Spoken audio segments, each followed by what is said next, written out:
All right, welcome back. Moderator, can we begin the recording for the second of our two regulatory workshops? Yes, we're already recording. I didn't pause the recording from earlier. Okay, that's fine. All right, welcome back. We are now about to undertake our second of two regulatory workshops. An ambitious undertaking today. It's been a busy day, and appreciate everyone joining us once again for this second workshop on auto body and windshield repairs. Again, I'm Patrick Duray, Chief of the Bureau of Automotive Repair, and will help facilitate some of the Q&A portion of the presentation today.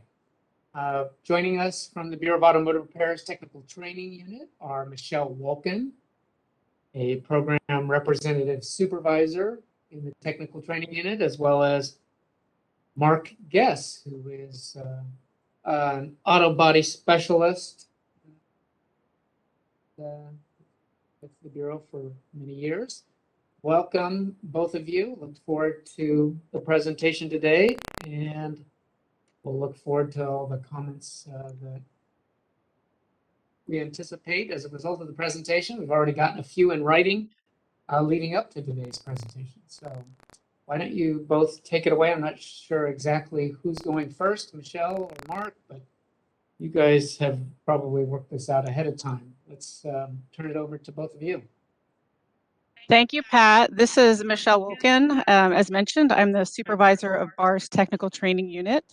I also have the pleasure of chairing an internal work group that we've been meeting for about 3 years now, and we take a look at our auto body regulations and related regulations to see what areas may need some clarification or some new regulations based on new advances in automotive technology. So the regulations that we're looking at today, I'm going to pretty much let Mark take over and discuss what's in this presentation. And with that, I will hand it over to you, Mark. Thank you very much. Good afternoon, everybody. It's really a pleasure to be here to be presenting these important regulation proposals.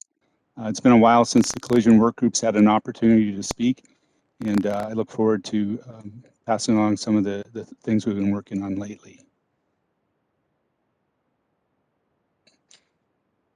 Moderator, can you please give me, Michelle Wolkin, the control of the presentation, please? Oh, yes, my apologies. Thank you. Thank you. And there you are. So, as we all are aware, vehicle technology is moving forward rapidly. The OEMs are highly engineering modern vehicles. The technology can vary by the specific year, make, and model, along with the accessory packages installed on the vehicle. Some significant changes include steel properties, welding technology, composite and aluminum repairs, and of course, advanced driver's assistance systems. These technologies are fluid. They're being developed at a fast pace and a very rapid changing pace. So the purpose of the regulation is to clarify some of the requirements for the auto body repair and windshield repair industries and to address technical advances in the automotive repair. So we actually have 3 different proposals that we're setting out today. The first one is, they're all Title 16 California Code of Regulations. The first one is 3303. It's a new definition for a component part for collision repairs typically. And then we're going to be rolling out the new updated trade standards for auto body and frame repairs that are being proposed. That was actually adopted in 1997, and it's just not meeting the needs of how fast this industry's changed and the information that the folks need to have in order to ensure a safe and accurate repair. And then we're adding some language, proposing to add some language to accepted trade standards for windshields under 3365. That particular regulation was adopted in 2017, but it was lacking language that would address anything would have to do with any kind of the new technologies with the advanced driver's assistance systems, including forward-facing cameras. So 3303 definitions is for a reconditioned part, is proposed as a marker as R. Reconditioned part means a used part that has been refurbished by a vendor for installation on a motor vehicle. And then we're proposing for 3365, accepted trade standards for auto body and frame repairs. There's a new A.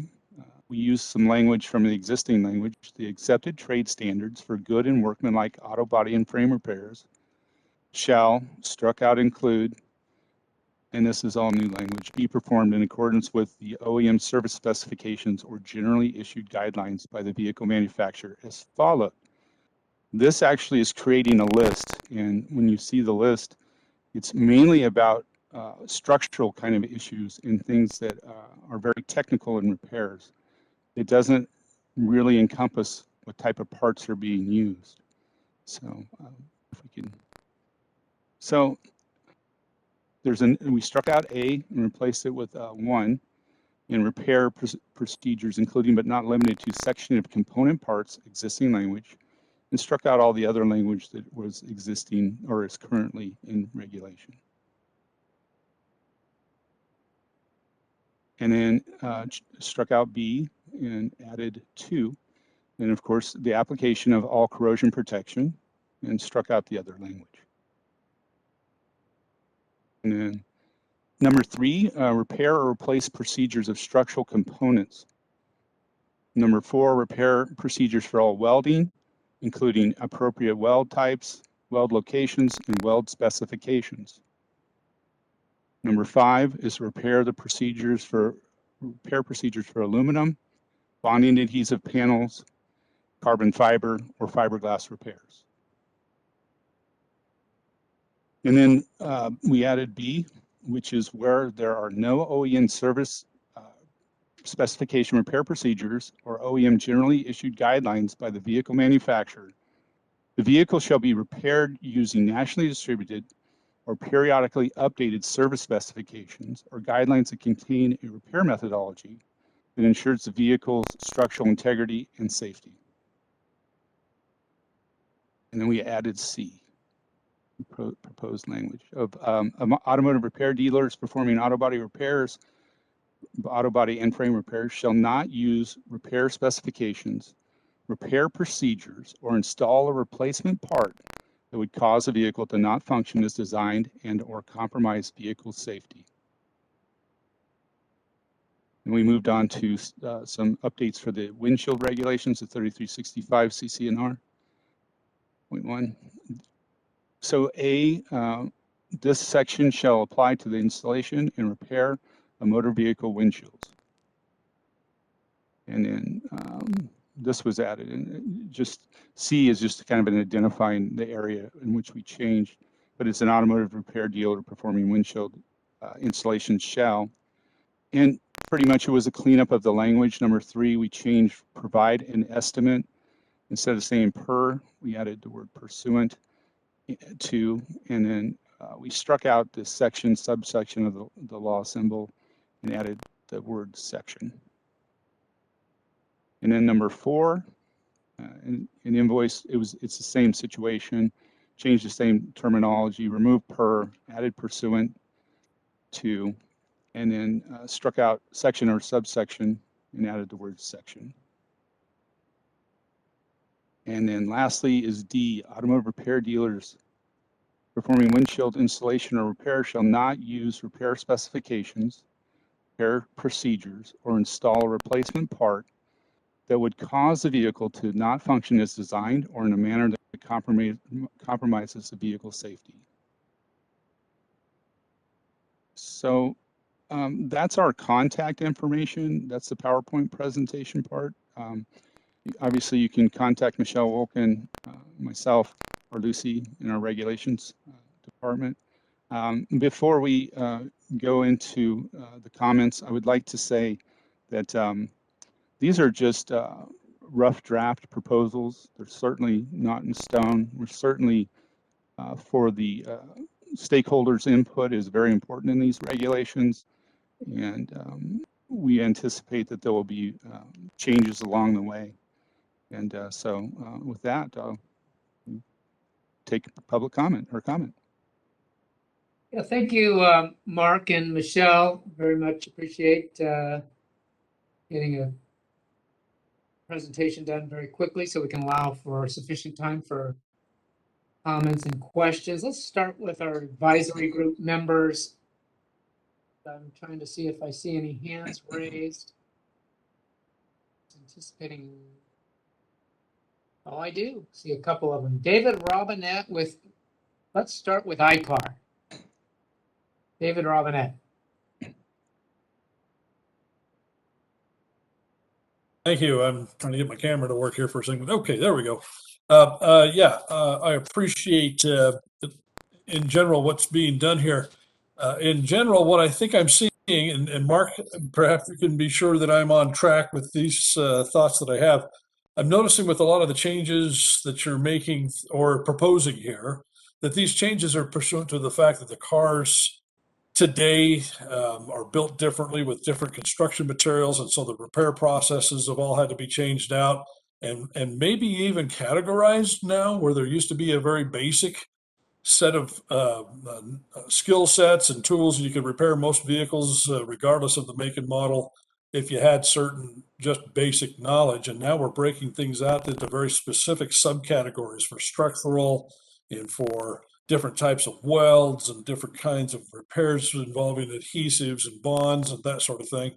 And so I think that's probably important to set that framework up because of what's coming and what is already here with the vehicle construction designs, and then with the technology that's being employed in these vehicles as well. I think I see,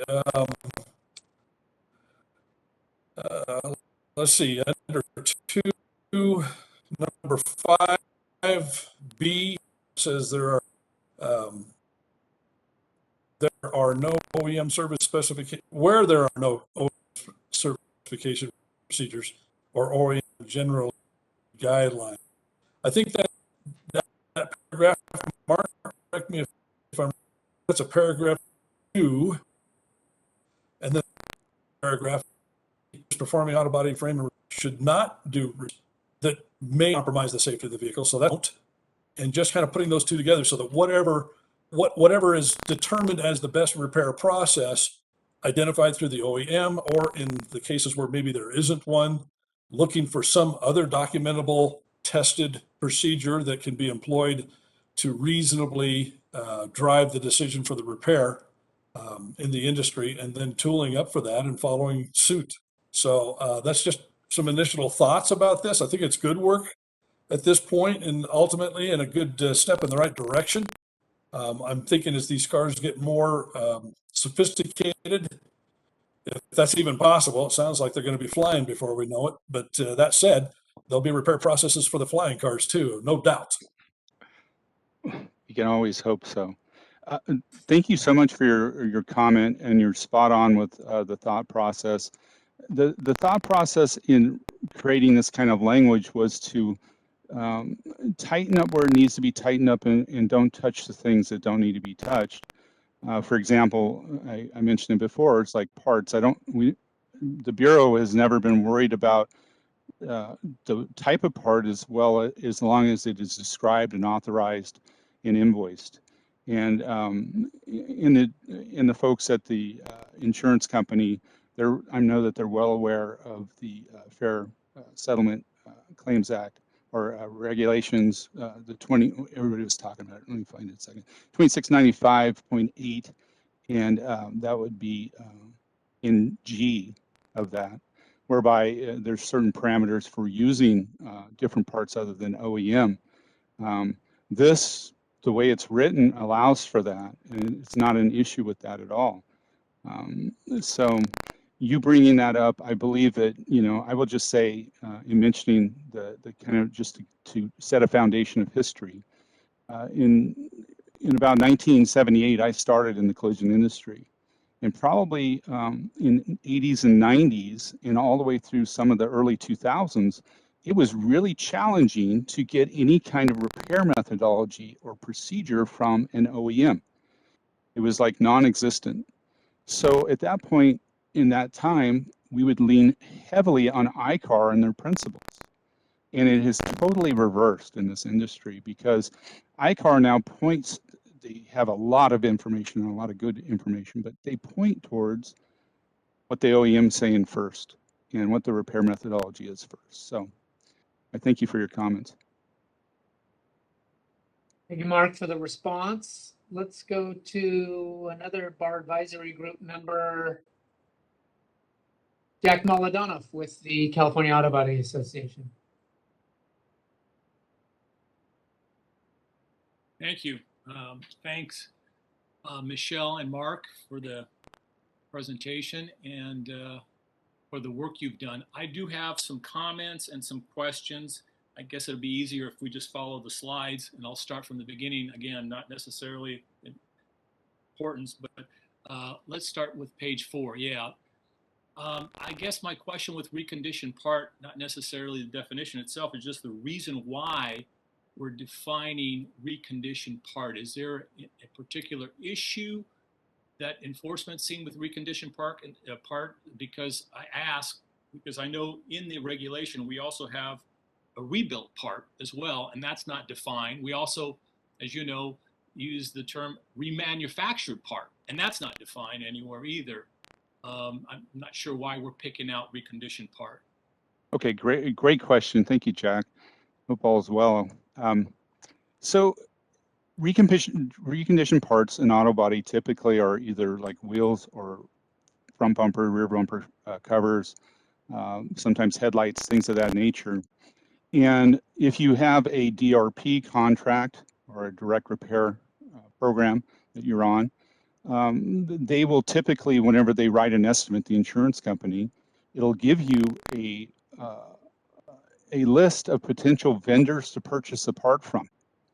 And oftentimes shops are finding themselves in a real weird predicament because what they'll do is that they'll go contact the supplier that's suggested and the part's not available. So some of them, unfortunately, are taking and pocketing the money for that part and buying either aftermarket or repairing it themselves without supplying a part, without the consumer knowing.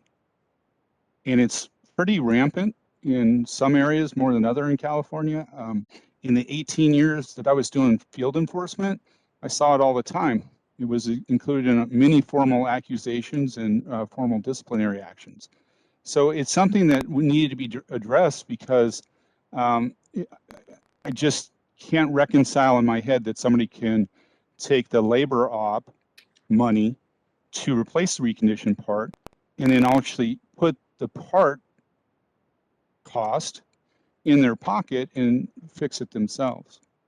So it's a big issue. I can give you an idea. Like I worked some investigations in Southern California. Some of the like a front bumper cover aftermarket. Some of them are super cheap down there, like 50, 60 bucks. They may be giving the shop 175, 250 bucks. So where's that money going? It's actually being taken in by the repair facility, and the consumer is not receiving what has been paid for. Thank you.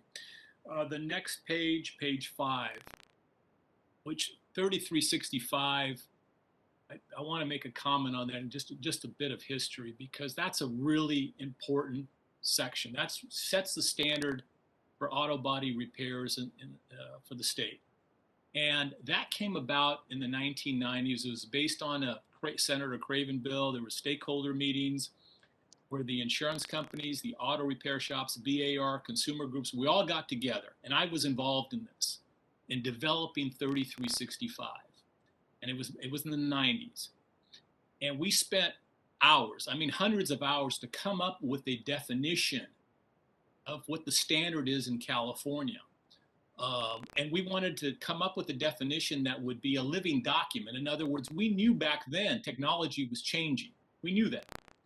And so we all agreed in that room that the standard, you got to repair to the OEM standard. I mean, that was, we all agreed that. Everyone agreed. The question came up as, what happens if the OEM was silent on a repair standard? We struggled with that. And finally, he said, hey, it was ICAR.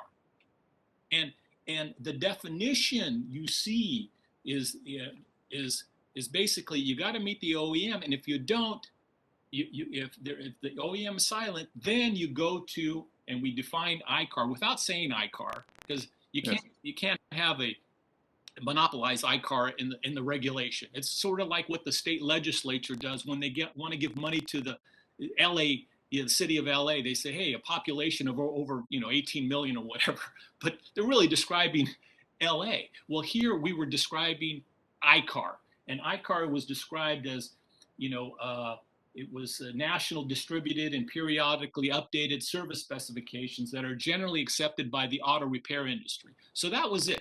That's what we developed. So you the shop had to either meet OEM or generally accepted, periodical update. That was it. That was the standard. And that's been the standard, and it's currently the standard right now. Okay.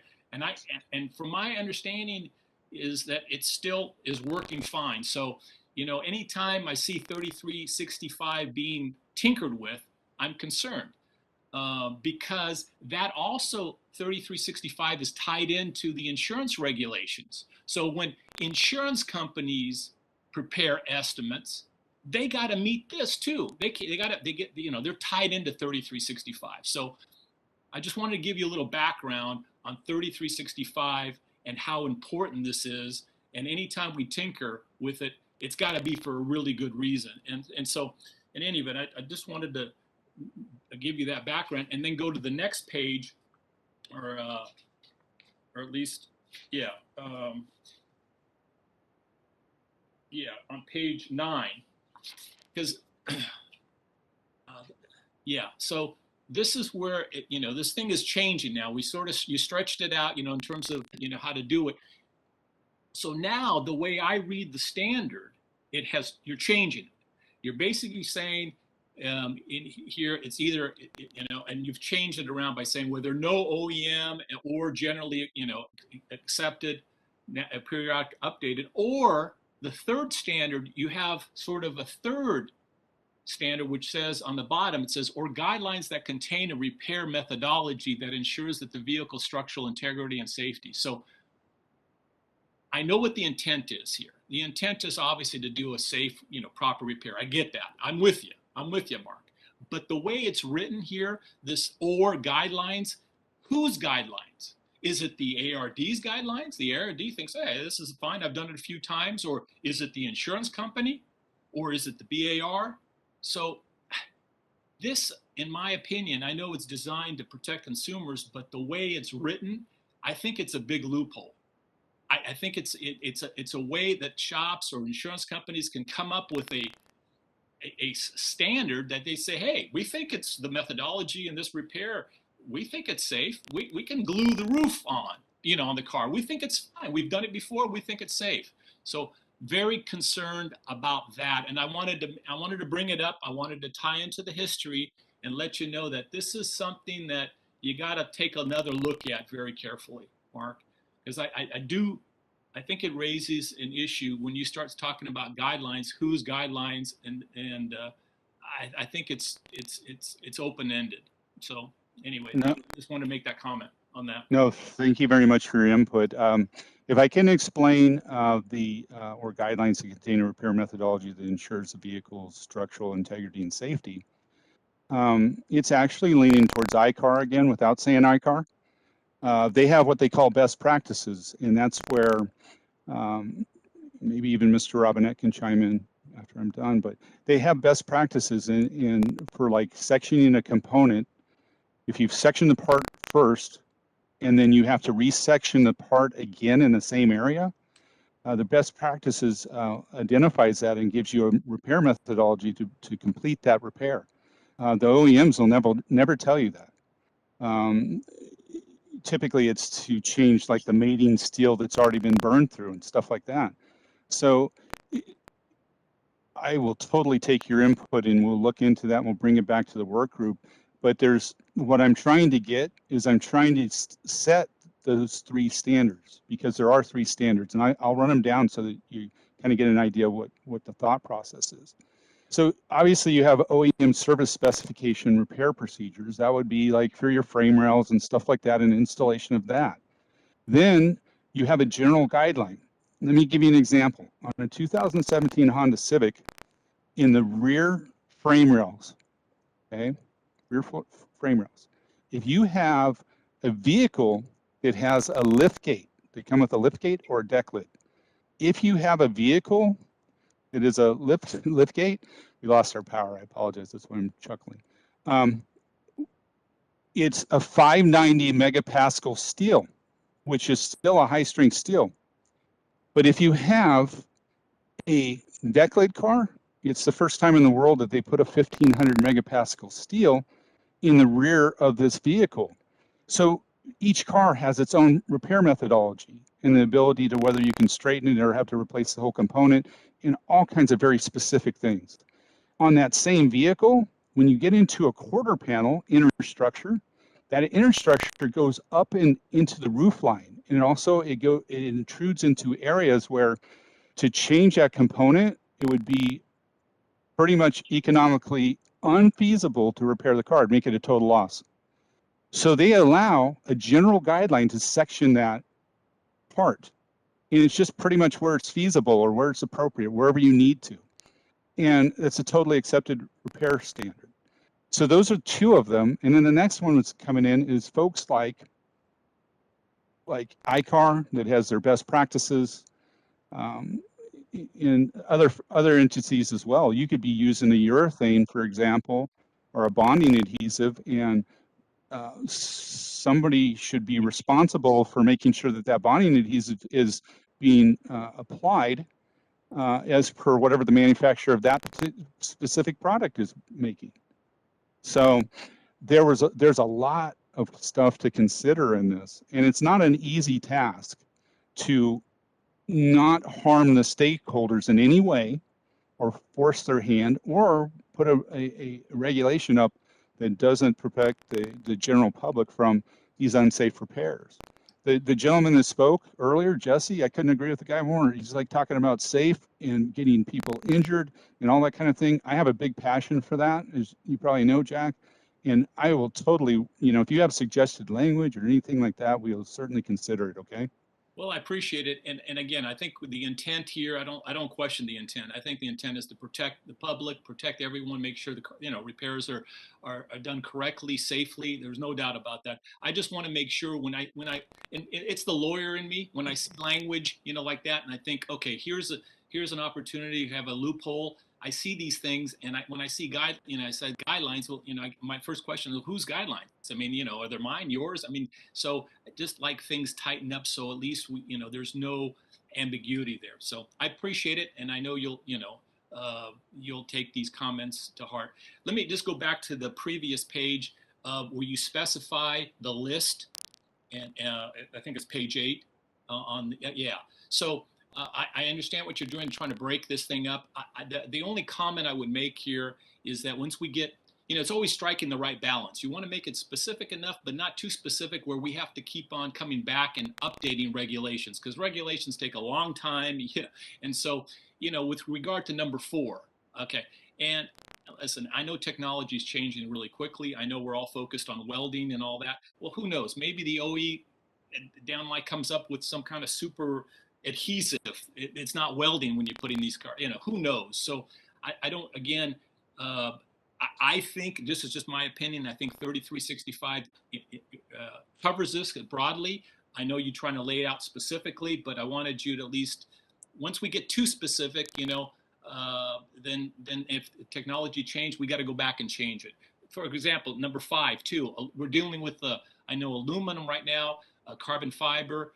You mentioned fiberglass, but what if in a few years we come up with a new technology? I'm not an engineer and all that, but what if we come up with making cars via kryptonite, something like that? Are we going to have to come back and change it again? You get my point. So sometimes we get too specific. Is it really necessary? So that's my comment with regard to that. Let me move forward here.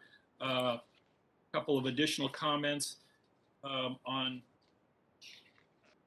same kind of question on page 10. page 10, again, automotive repair dealers performing auto body and frame rate shall not use repair specifications. Again, I just think that's so repair.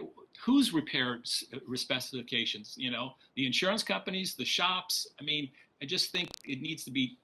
I think it's too broad, and it's a big loophole. So again, agree with the intent, but I think the language needs to be tightened up. And then finally, let me just jump to page with the windshields. It was page 14. Again, it's the same point I've been making. Performing windshield installation shall not use repair whose repair specifications? Are you talking about the OEs now? I mean, and so it just seems to me too broad, and it just the way it reads, it creates a loophole. I know the intent is to protect consumers. I'm just afraid we have unintended consequences here that at the end of the day, we're weakening, consumer protections, and, by trying, it just has the opposite effect. So I think the language is really important, and I know that's not the intent, but I think we just need to look at that carefully. And I appreciate all your good work, Mark. Thank you for the time to make some comments. I appreciate your comments, Jack. They're, of course, very valuable, and we'll take it back to the work group and see what we can do. I did have a question on this one slide for you real quick. It says, or repair, shall not repair or shall not use repair specifications.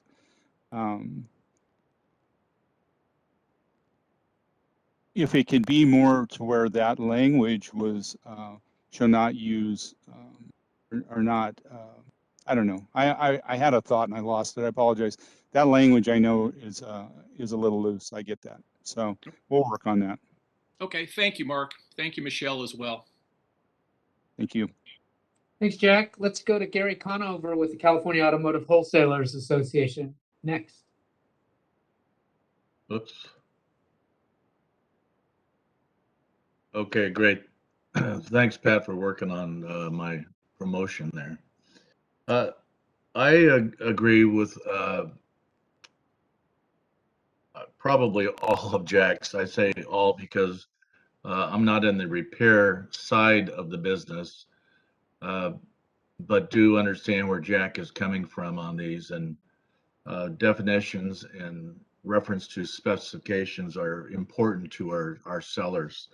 But I do have a few questions, Mark, if I could. Could you disclose who is on the working group?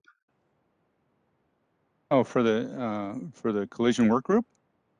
Yes. Sure. Yeah, there's Jesse Gonzalez. There is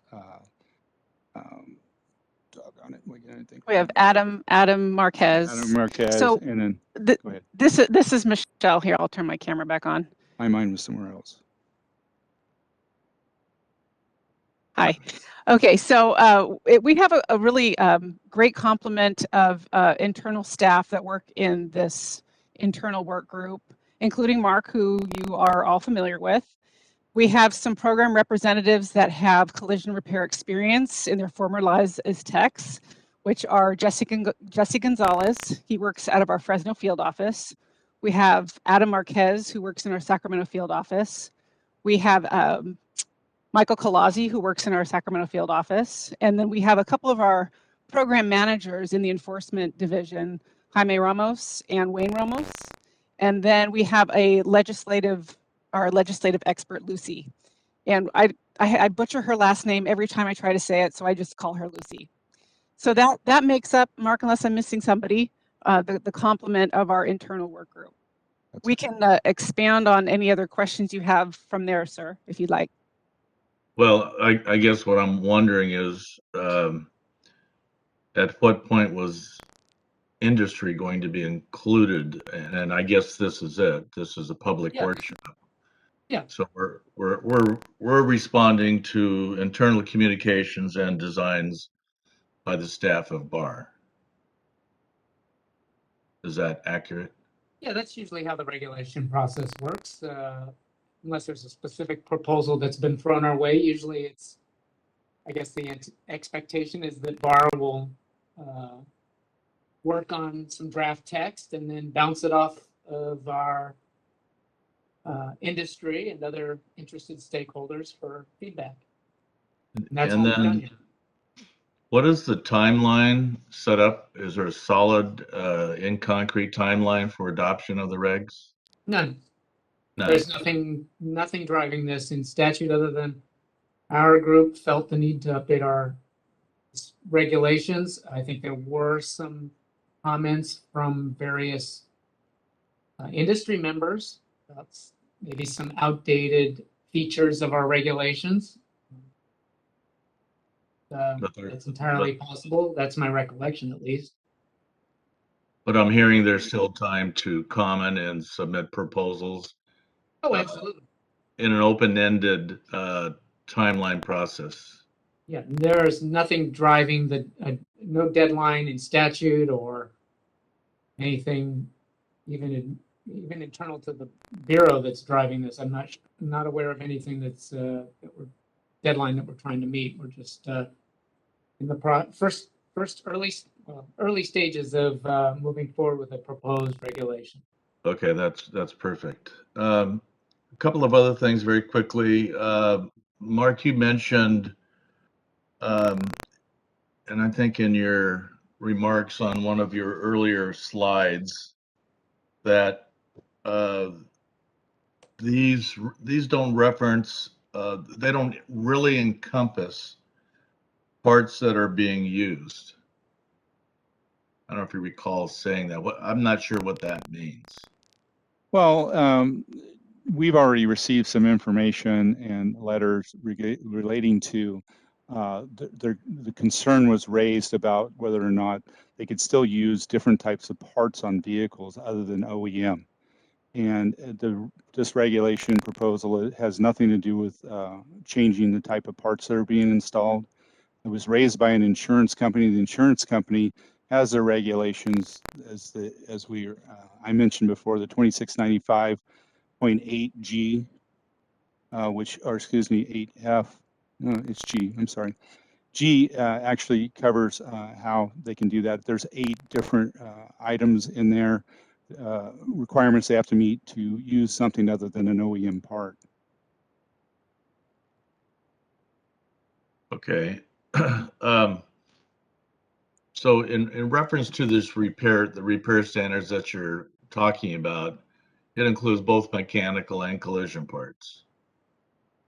This is a collision auto body regulation update for their trade standards.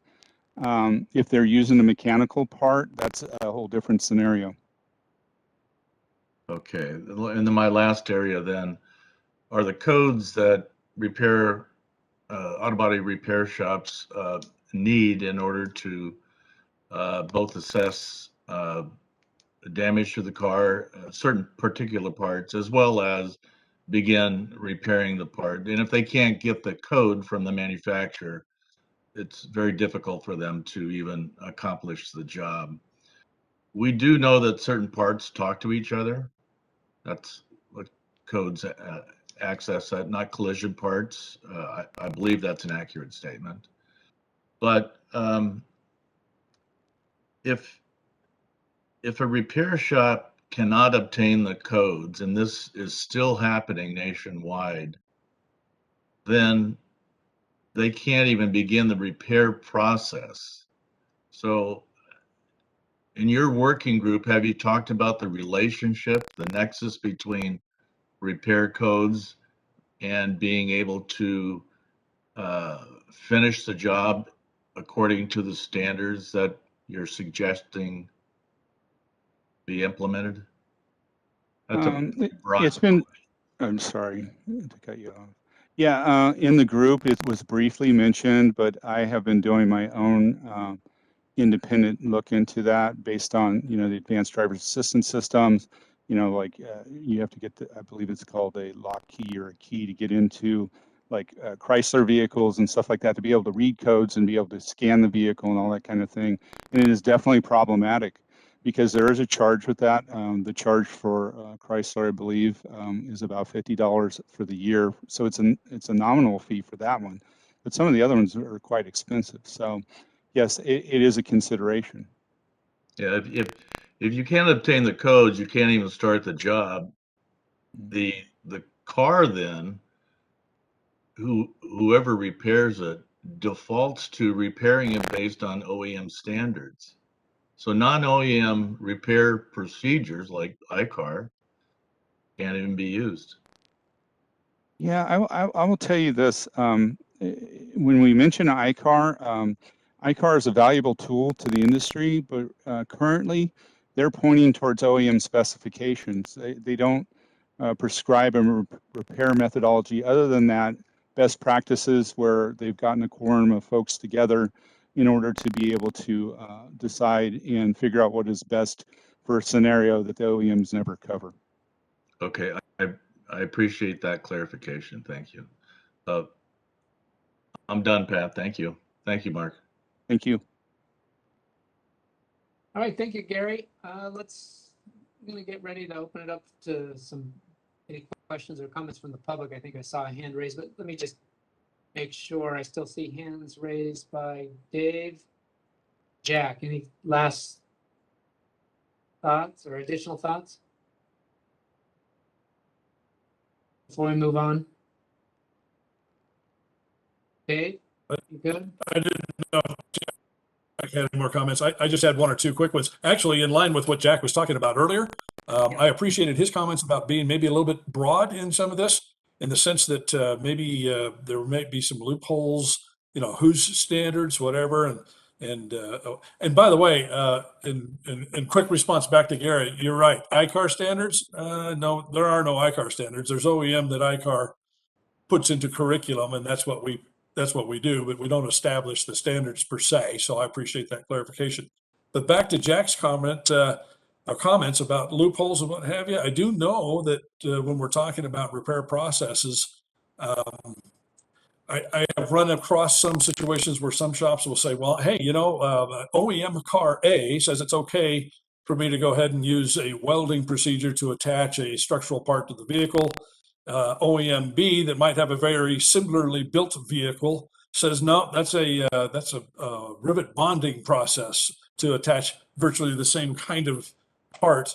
And one could say, well, I've got these repair procedures out there, and they kind of do the same thing. So in my shop, I don't really have a rivet bonding machine to do that. So I'm just go ahead and weld that on there, and I'm following the procedure. And I think it's probably a good idea to maybe acknowledge that sometimes there's a little rationality that goes on. Yep, I'm staying in step with the latest and greatest stuff, but maybe I'm going to apply it in a way that was not intended from the OEM, even though it looks like it's a very similar type repair. So I think he makes a very good point about that. I don't know how far and how deep that should take us into defining those things so elaborately, because that gets to be a pretty big deal, and you're almost taking training right from the OEM in order to put it right into the statute. So I'm careful not to say and suggest that.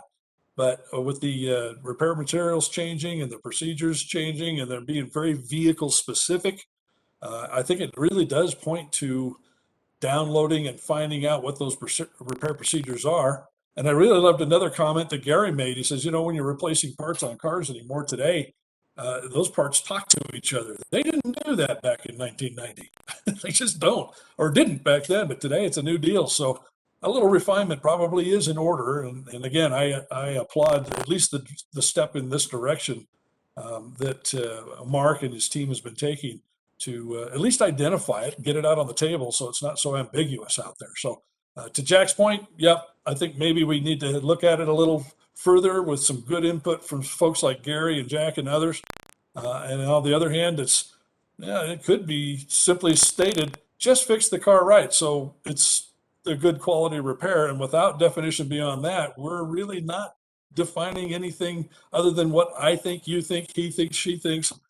And it really is kind of a hodgepodge until we really make that definition a bit more robust. So anyway, that's my comment. I'll stop now. Thanks. Thanks, Dave. Good stuff. Appreciate you chiming in some more on this topic. Let's, moderator, if we could, open it up for public comment. It's 4 o'clock right now. We're scheduled to go to 4:15 or until the close of business. We'll see how long takes us. I believe at least one commenter with his or her hand raised. This is a moderator of a couple individuals with their hands raised, so I'll go in the order that I see them. So we'll start with Jean Lopez. Jean, I'll request to unmute your microphone now. Okay, thank you. And Michelle and Mark, thank you for your presentation. As always, it is very, very good. Let me begin with the reconditioned parts. That was on, I think, slide 4. Reconditioned part means a used part that has been refurbished by a vendor for installation on a motor vehicle. And I guess, Mark, you had some concern where a repairer was still listing a reconditioned part, but they were reconditioning it themselves. Is that what I understood you to say? That's one issue. The other issue is that they will sometimes buy a cheaper, economically cheaper part, like a aftermarket part, and replace it with that instead. And some of it is some of the things that happen. There's problems in the industry, and the communication is always, just like folks said before, between the insurance and body shops can be challenging.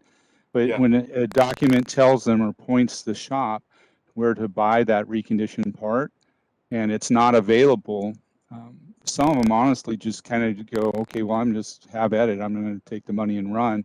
But what they really should be doing is contacting the consumer and saying this part is not available.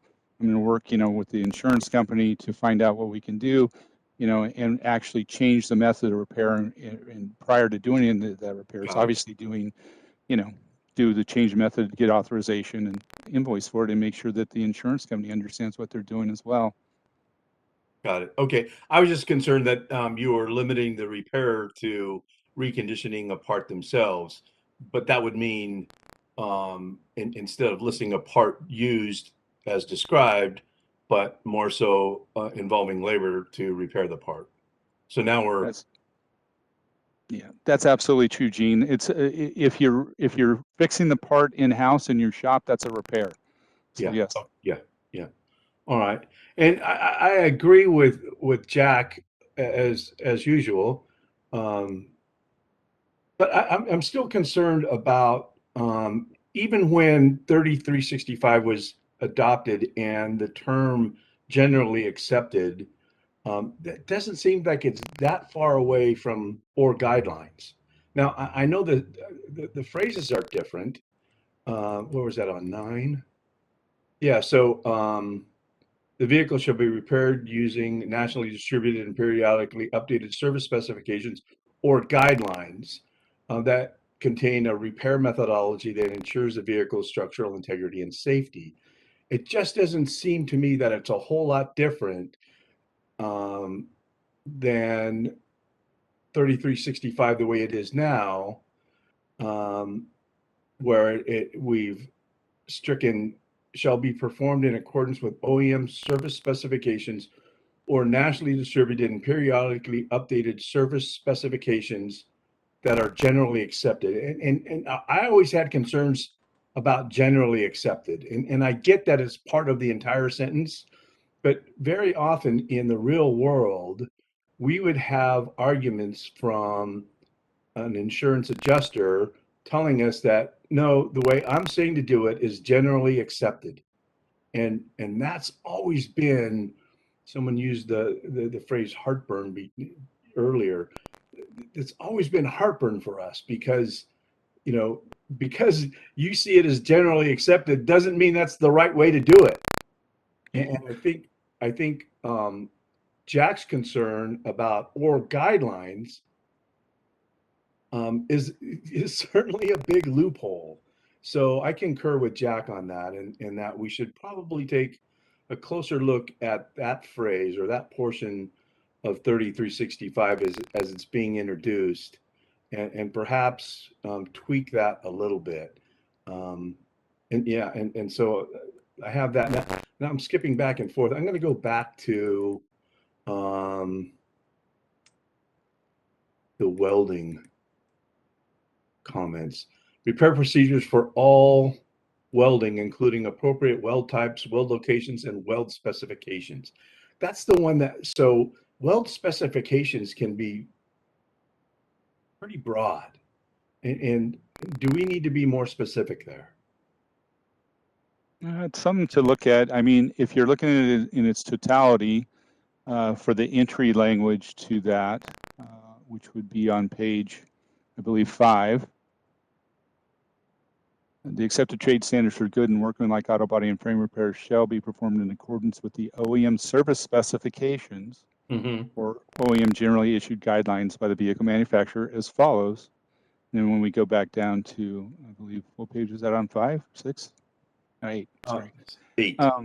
So when we go down to that, it's repair procedures for all welding. So it's saying OEM specifications. Okay. So those two tie together. Okay. All right. What I'm not seeing, and I think Gary started to reveal this a little bit when he used codes that, proper repairs can't be performed without codes. And I think he's referring to the DTCs, the diagnostic trouble codes. Yes. And that isn't noted here in 3365 yet.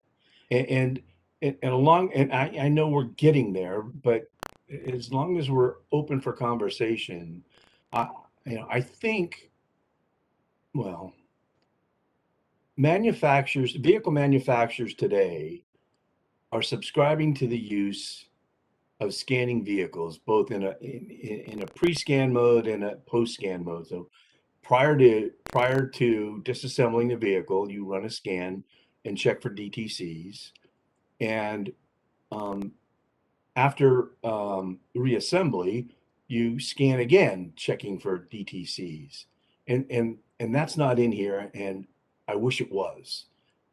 Along with that, and in the post scan, you're going to find, or you could find, DTCs that relate to ADAS or advanced driver assistance systems codes.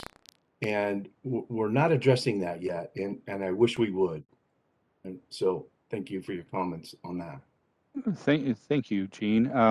I will tell you that the thought process has been, I wrote a draft of ADAS regulations through autonomous vehicle technology. It encompasses both pre and post scanning, calibrations, all the things that you're talking about. It also, it's more appropriate to have it in a standalone regulation, because otherwise mechanical shops would say that's a body shop trade standard. I don't have to, deal with any of that stuff because they don't do that type of repair. So it's probably better if that language, and I agree that it needs to be addressed, is in a advanced driver's assistance systems type of language. I will share with this because everybody has asked historically in these meetings. The intention is that if we can get the auto body trade standards and windshield regulations set up, and where everybody's in agreement that it's a solid regulation, is to move towards the advanced driver's assistance systems. That's what's next on our work group list. Yeah. Okay. And I knew it was somewhere, and I knew you hadn't forgotten about it. But this is something I as far back as 2017 that I started to bring all of this up.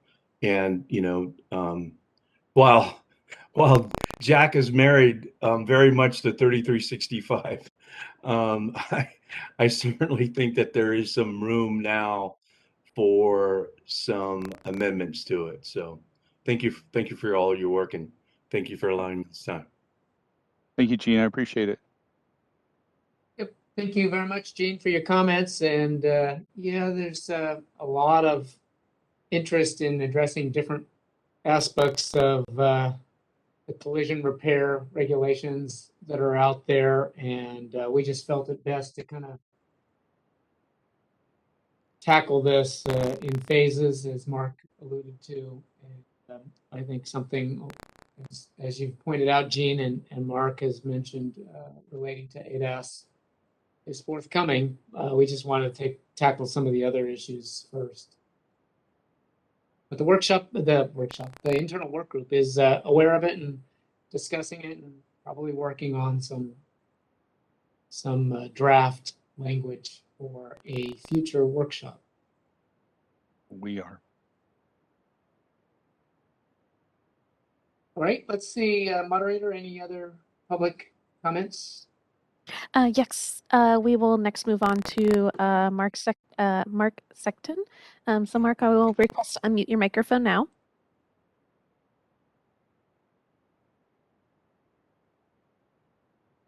I appreciate the conversation, and it's been an interesting conversation. We continue, this is Mark Segling with the American Property Casualty Insurance Association. We continue to have struggles with anything that would enshrine OEM service specifications or OEM generally issued guidelines by the vehicle manufacturer, partially because they can be all over the map. Some are very specific and technical, some are broad as use only our parts and repair facilities. I think this is where the issue comes up with whether or not this could be as Jack likes to say, a loophole to require the use of OEM parts. So we want to create something, and I think you do too, that doesn't fuel disputes between the repair facilities and insurers. Also, it's unclear why windshield repair should be included in this, as most windshield damage does not render the vehicle inoperable. In fact, the term repair in the glass industry typically refers to fixing the existing glass, preventing the need for repairing the glass. Those are my comments. Thank you very much. Thank you very much. I will tell you that it is not the intention of the Bureau to isolate any type of one particular part. As you mentioned, it would not be economically feasible for all the stakeholders. An example, and I'll just use my personal vehicle. I have an older truck. If I couldn't put some aftermarket parts like a fender or hood or whatever on it, it would probably be a total loss, and then it would put me in a financial situation where I was making payments that I don't necessarily want to make. So the parts that are used in items such as that have never been a concern. The concern has always been that they're getting a good, viable repair, that the OEMs, whenever you're talking about structural stuff, I'm a structural frame person, and I did that for a long time. And I will tell you, with some of the tolerances being like plus and minus 1 millimeter, it's really frightening because some of the folks maybe don't have the education, the knowledge, the equipment, all those kind of things. And that's why we're trying to set forth some of the regulations that we've been working on, so that there is a standard. There is a standard in equipment. There is a standard in the repair processes. And not just because somebody believes that they're correct either way, whether it be the repair facility or the insurance company. Bottom line, the consumer has to be put in a viable repair that's in a safe repair that doesn't affect the general public. My biggest concern from what I've seen, and I've been educating myself on advanced driver's assistance systems since 2015. And one of the things that really troubles me is that a lot of folks, and this isn't directed at any one person, but it's a fear that I have that people are not taking it as serious as it is. If that vehicle is not calibrated properly, it becomes everybody's problem, because especially if it decides to veer off into another lane. So all those kind of things, the day of maybe repairing a bumper cover, because it's in the way of the radar sensor or sonar sensor or whatever it is, those can be very feasibly important so that somebody gets a safe and accurate repair. But as far as the parts and things like that go, we've always just wanted them to be disclosed. And obviously, you guys are very aware of your requirements under 2695-8G, whereby when you're putting on a part, you have to do certain specific requirements, the 8 requirements. So I thank you for your comments and your input. I'm glad that you brought these issues up.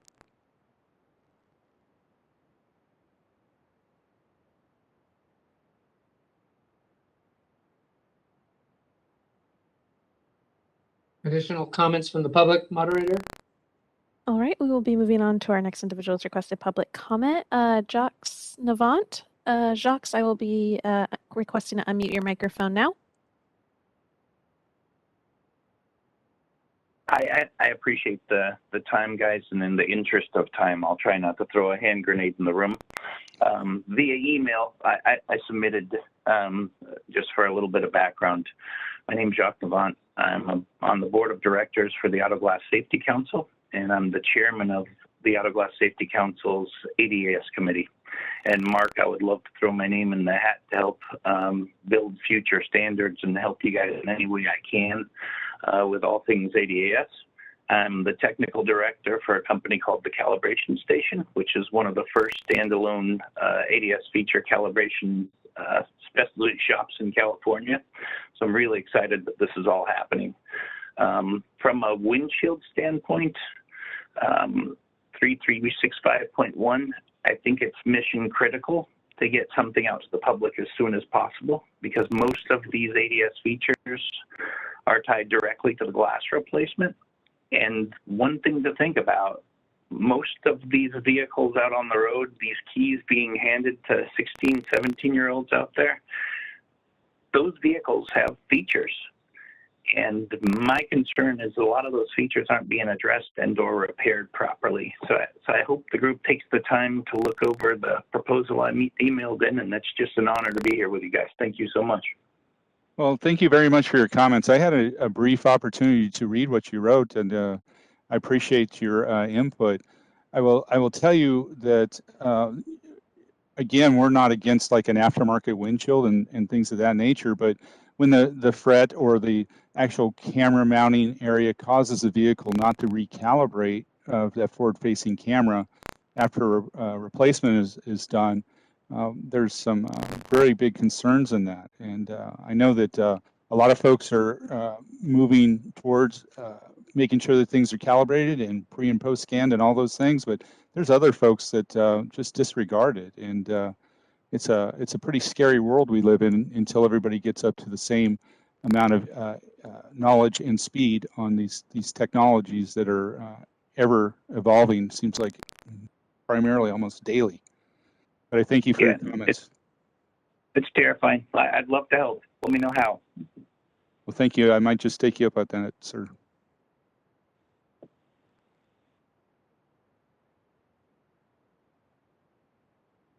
Other commenters, moderator?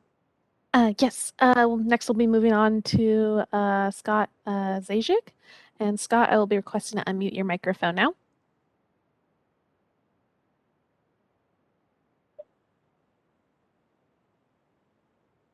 Can you hear me? Hello? Yes, we can hear you. All right, sorry, I'm IT, I'm not technologically advanced here.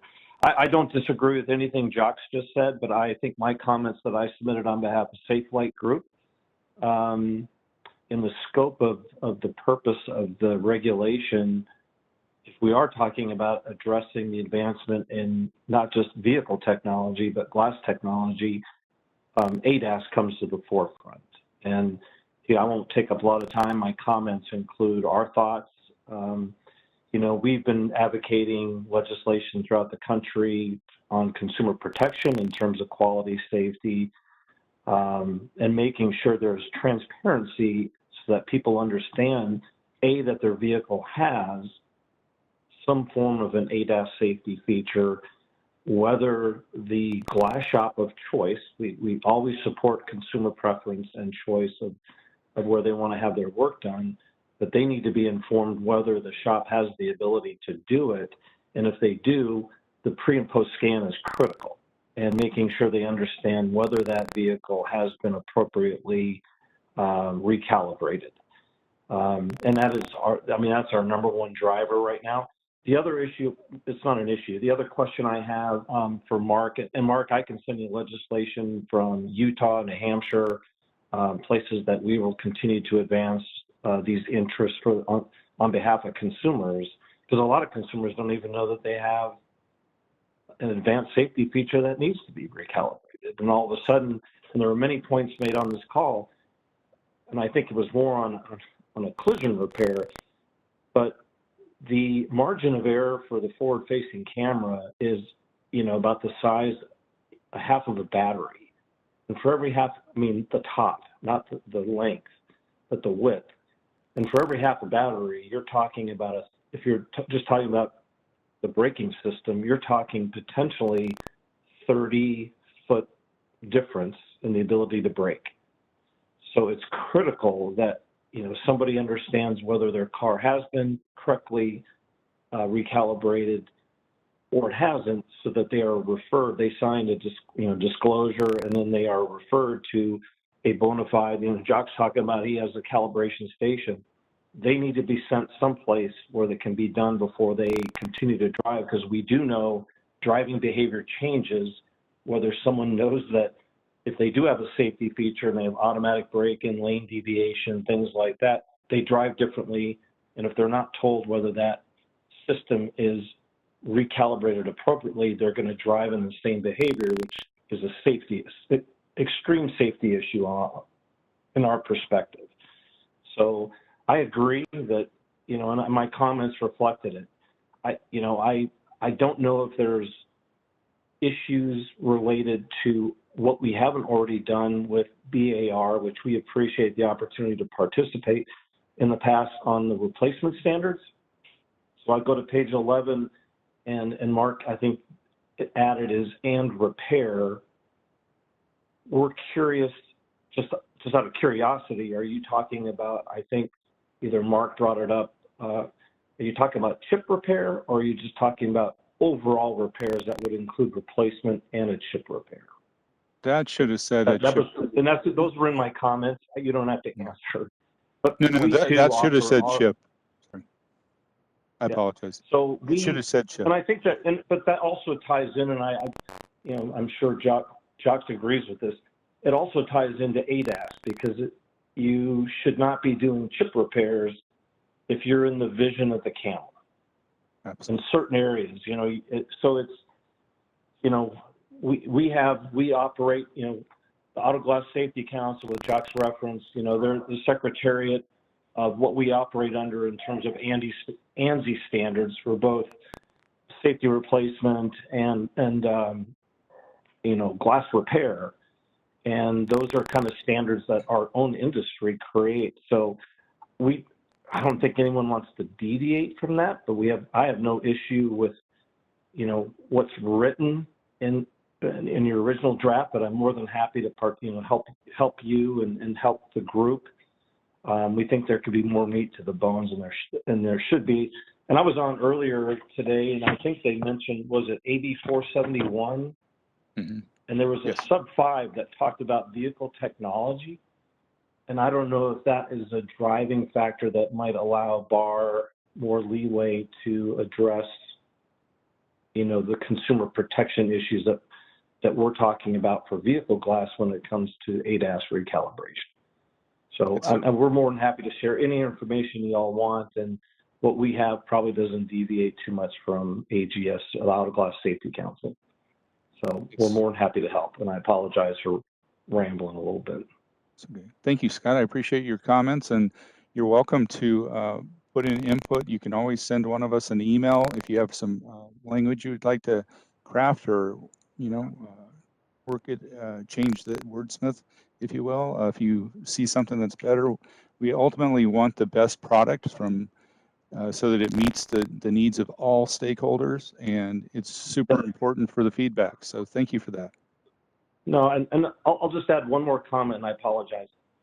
And I'm not disagreeing with Jack, but our world of glass, if you're only in the glass business, we always talk about apples to oranges as we apply the terminology from collision repair, mechanical repair, and then glass repair. And we do agree with following, meeting or exceeding OEM specifications. And in my comments, I made a reference to the fact we don't like the term procedures, because the only time an OEM or a vehicle manufacturer touches a piece of glass is when they install it on the manufacturing plant line. And they use a robot, and they use adhesives that could take 5 hours up to weeks to provide a safe drive away time. So we try to avoid that, knowing that the products that are used in our industry and what's promoted especially on the replacement standard, those products typically, or they all do, come with a statement that they meet or exceed OEM specifications and with their own guidelines on how to use them. The glass that's used, whether it's logoed or OE or even OEE, all adhere to the same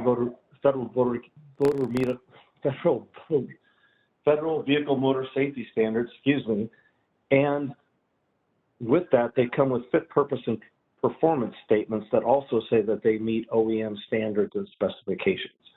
So our industry, as I've mentioned to this group, I think a couple of years ago, pre-pandemic, we are just a little bit more, we're just a little different than the collision and mechanical industry. And we just want to make sure that we don't become a square peg trying to be fit into a small hole. So those are my comments, and I apologize for holding everybody a little bit later than they probably wanted to be.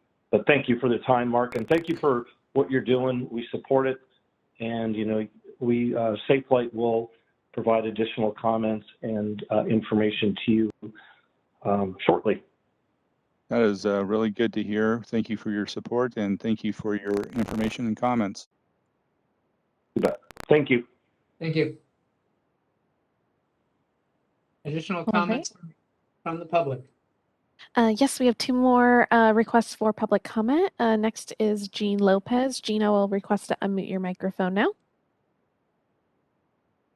Sarah, thanks a lot. And Sarah, thank you for the great job you've done today in getting us all time to speak.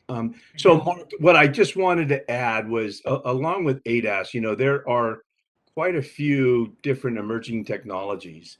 CECA, the Collision Industry Electronic Commerce Association, has identified 13 different emerging technologies. And I'll share all of those with you at a later time. But I think as we look at ADAS, because ADAS is at the top of these 13 different emerging technologies, I think they should all be addressed along with electric vehicles and autonomous vehicles. So as we're moving forward with ADAS, I think we need to perhaps broaden the span around that specific technology.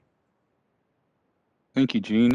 As I'd mentioned before, the draft that I've written is actually expansive. It's through the advanced driver's assistance systems to the actual, all the way through a fully autonomous vehicle. So it's a pretty broad, but yet narrow in certain scope.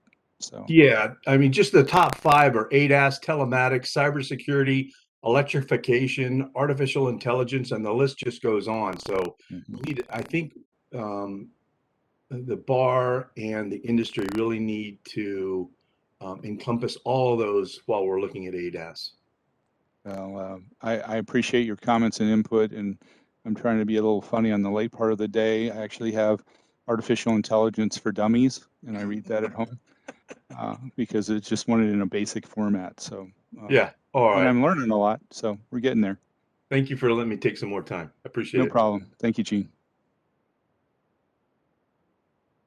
All right, and then our last request for public comment is Deanna. And Deanna, I will request to unmute your microphone now.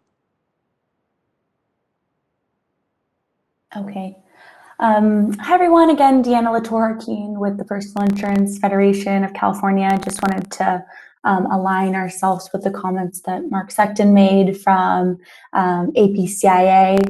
And just, I'd also really like to echo what Gary had stated kind of earlier about kind of the codes and keys associated with doing these types of, OEM specific repairs. So, PIF, we oppose regulations that codify OEM repair specifications or processes without stipulating that those tools and information is made available to independent repair shops on fair and reasonable terms.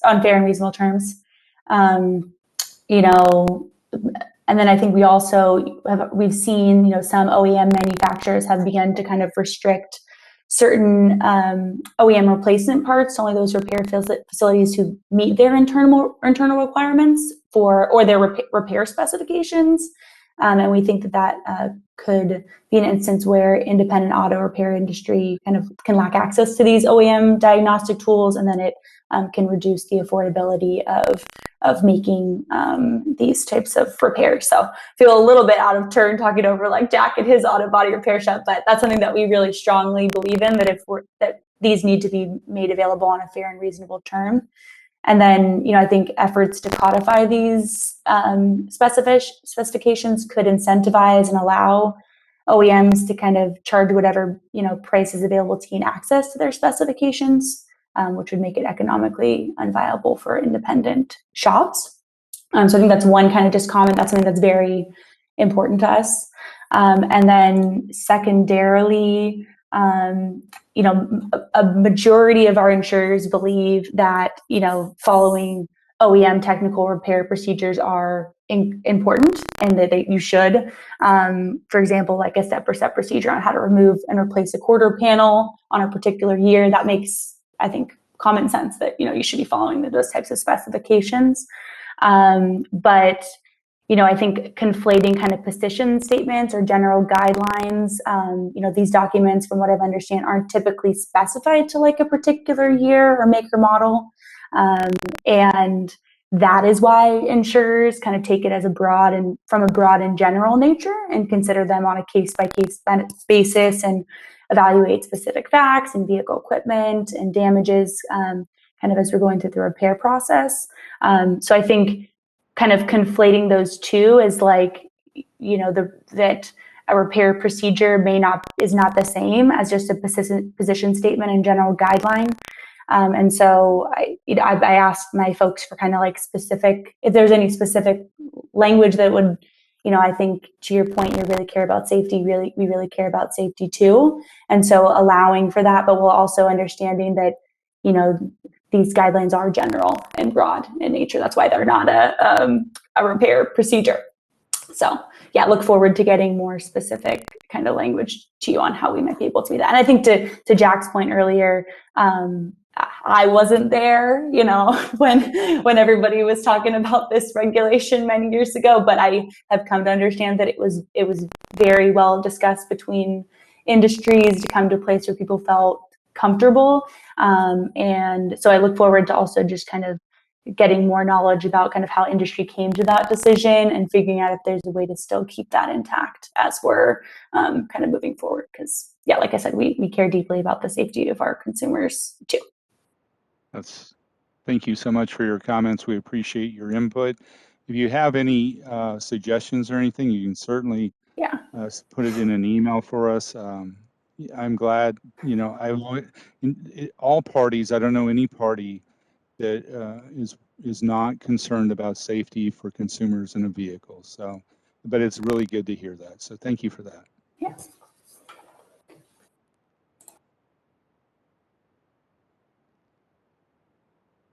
All right, this is the moderator. I do not see any further requests for public comment. Would you like me to close that Q&A panel? I think that would be appropriate. Thank you very much. We'll circle back with seeing if there's any further comments from the advisory group members.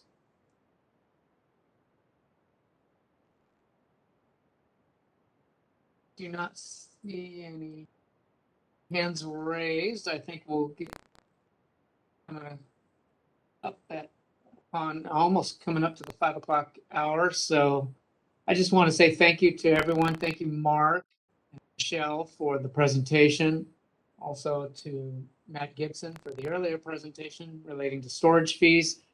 Two excellent regulatory workshops. They really do help us when we have these forums, guide us to doing a regulation package that can address all of our stakeholders' interests, hopefully, in getting to a regulation that will, as Mark has said numerous times throughout his presentation today,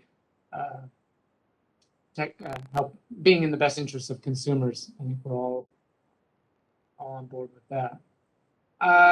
Let's see.